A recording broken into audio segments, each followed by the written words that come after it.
ಬಂದ ಮೇಲೆ ದೃಷ್ಟಿ ಪಡೆದುಕೊಂಡಂಥ ಬರ್ತಮಾಯನ್ನು ಯೇಸು ಕ್ರಿಸ್ತನ ಜೊತೆಯಲ್ಲಿ ಆತನನ್ನು ಹಿಂಬಾಲಿಸಿ ಹೋಗುವುದನ್ನು ನಾವು ನೋಡ್ತೇವೆ. ಈ ಚಿತ್ರಣ ಒಂದೆಡೆ ನಾವು ಇಡುವುದಾದರೆ, ನಂತರ ಯೇಸು ಕ್ರಿಸ್ತನು ಯೆರೂಸಲೇಮನ್ನು ಪ್ರವೇಶ ಮಾಡುವಾಗ ಅರಸನ ಹಾಗೆ ಒಂದು ದೊಡ್ಡ ಸಮೂಹ ಆತನ ಹಿಂದೆ ಕೂಡಿ ಬರುವುದನ್ನು ನಾವು ನೋಡ್ತೇವೆ.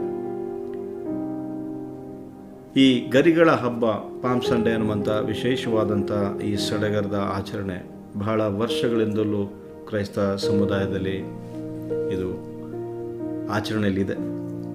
ಮತ್ತು ಈ ಆಚರಣೆ ಸುತ್ತಲಿರತಕ್ಕಂಥ ಮೂಢನಂಬಿಕೆಗಳು ಅಥವಾ ದೇವರ ವಾಕ್ಯಕ್ಕೆ ಅನುಗುಣವಾಗಿ ಇಲ್ಲದೇ ಇರತಕ್ಕಂಥ ಅನೇಕವಾದಂಥ ಘಟನೆಗಳನ್ನು ಈ ದಿನ ನಾವು ಯಾವುದು ಸರಿ ಯಾವುದು ತಪ್ಪು ಅನ್ನೋದನ್ನು ತಿಳಿದುಕೊಳ್ಳುವಂತೆ ದೇವರ ಆತ್ಮನು ನಮ್ಮನ್ನು ನಡೆಸಲಿ.